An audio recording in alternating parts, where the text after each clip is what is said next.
Okay. Oof. I'm finally in Hunza, Pakistan, and the views from the hotel are amazing. The plan for today, try as much food as possible. So we're just about to get some breakfast. So I'm staying at a 900-year-old fort in Hunza where they serve traditional food. And now this is apricot juice.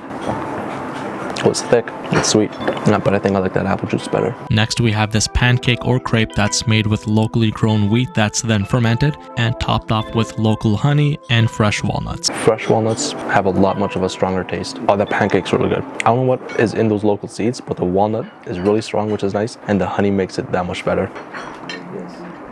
इसका क्या नाम था? Arzok. Arzok.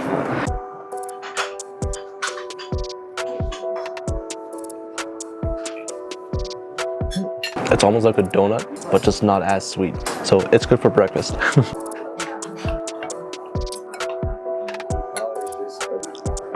I'm so into the pancakes that I totally forgot we have this amazing view here.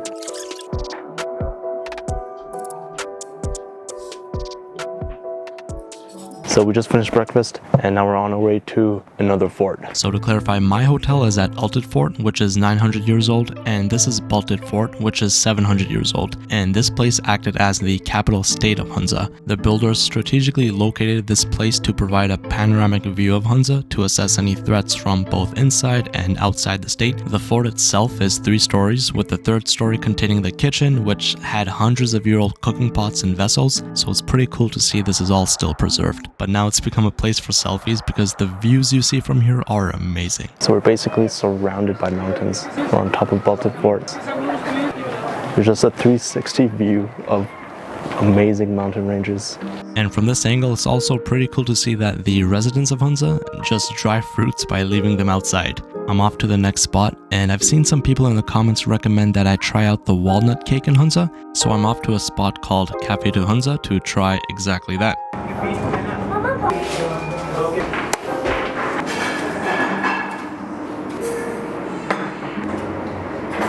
Oh, it's warm. I don't know, the walnuts here just smell a lot stronger.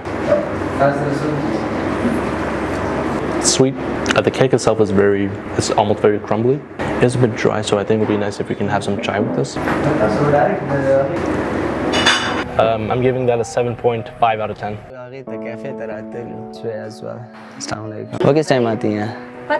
We were about to go to Lal Shazari, Yes. but she's not feeling well, so we might go there tomorrow if she's well. So plan B, we're off to another restaurant. This one is called Ushatang, and we're hoping to try out a lot more traditional dishes. So it seems like it's more than a restaurant. What is this? Yeah, it's actually a hotel. So this spot is almost used as a last stop for mountaineers looking to summit the Urakaposhi mountain, which is over 25,000 feet. So before they head over to the base camp, this is where they stop, take a break, and grab a bite, and they're off to climbing. So we're going to start off the day with some green tea. So it smells almost like perfume, but it doesn't really taste like it.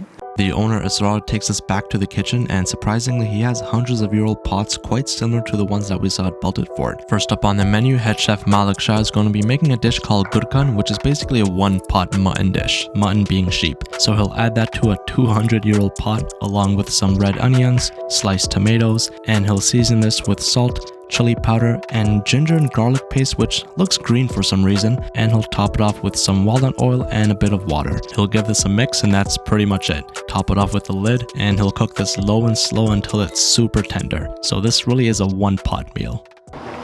Everything here is pretty much organic. They get the salt from the market, but everything else is locally grown. Even the cattle and all the meat, they even graze on their own vegetables here. Next up on the menu is a dish called Chapshuro, which is a meat-stuffed flatbread. Chef here is going to be dicing up a lean cut of beef and adding that to this old school pestle and mortar, along with some red onions, salt, chili powder, and ground coriander. And we're just going to mash it up. We're basically doing what a food processor will do. Once mashed, they'll add a bit of walnut oil, and this is the filling. Next up, chef is going to be making some perfect roti circles. He'll grab a dough ball and flatten it out with his rolling pin.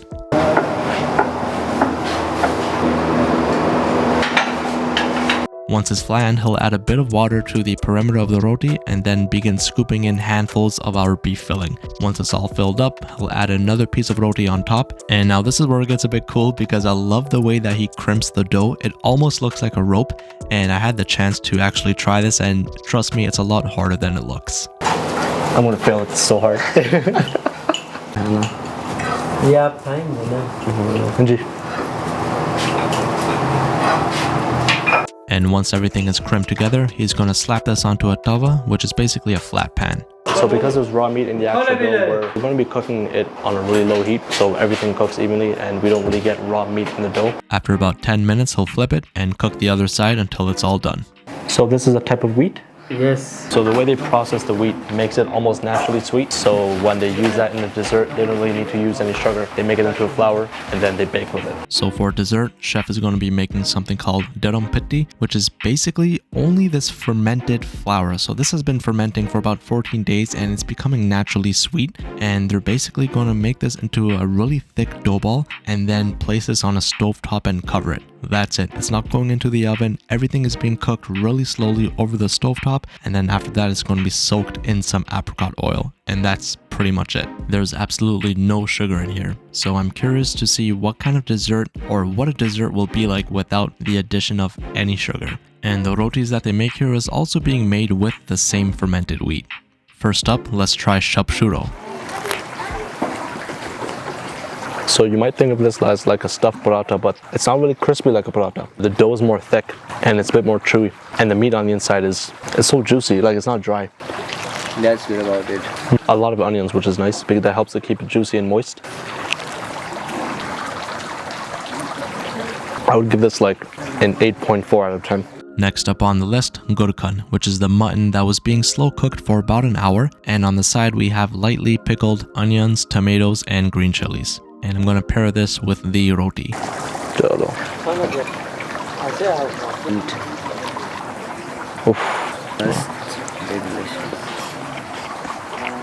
That's tender. It's not overly spiced, so you really taste the mutton. A lot of Pakistani food too, like sometimes we add like maybe a bit too much spice, you know, and you almost forget about the meat. But you taste a lot of the tomatoes too. You know, like it's almost like a tomato sauce in there. And it's a simple process too. He just put everything in the stone pot and he just left it. He didn't do anything else. I think this is probably my favorite thing that I've had so far in northern Pakistan. After the Ghurkun, I would say the dodo soup. And for dessert, we have Diram Phiti, which was that thick fermented dough ball that was cooked on the stovetop, and it's being soaked in apricot oil. So let's see. Organic dessert, you know, without sugar, nothing. Almost melts in your mouth, like it's soft. And you can really taste the apricot oil. And it is a bit sweet, so there's no sugar in here. Nah. Okay, so there's no sugar, but it is still a bit sweet, which is interesting. It's almost like a soaked sweet bread. Famous, even our president, even Pakistan can eat them. And we're going to finish off the meal with some more green tea. So I was surprised to see this type of flour being used in northern Pakistan. It's just fermented and naturally sweet. We don't really have something like that back in Canada. We are headed back towards the Alted Fort area for some more food, but before that, we stopped by this music school that teaches traditional Hunza music.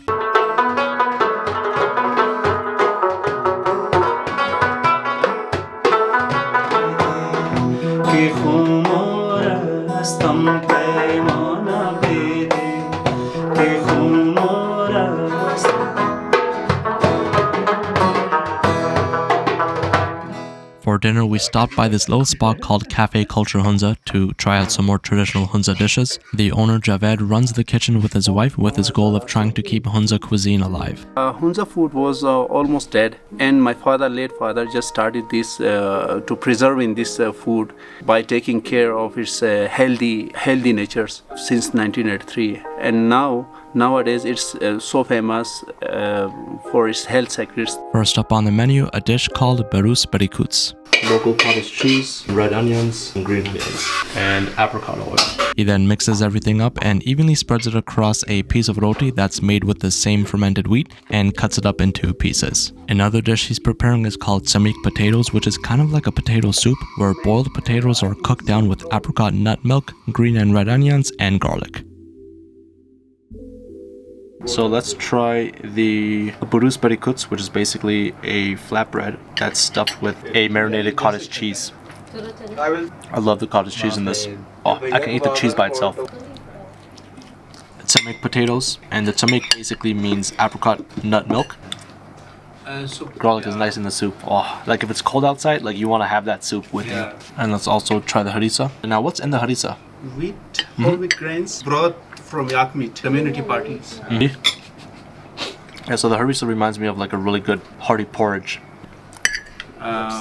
crushed with a stone pot. And to finish off the night, we are having some tea. Which kind of tea is this? Tumoro tea, mountain tea actually. Mountain tea. And what's in it?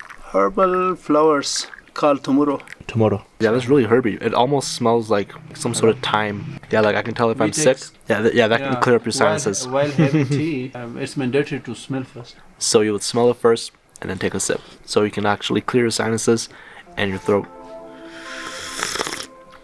Even it clears energy bar. So this is a natural energy bar? Yeah, it's a mixture of different dry fruits. Sugar is sugar free. It's sweet. How's it sweet? What's making it sweet? The apricots? As a preservative, we use honey. And that's it for day 3. It's nice to finally try out what traditional Hunza food could taste like. I'm going back to the hotel to get some rest, and tomorrow we will still be in Hunza trying out some more foods and witnessing some amazing sights.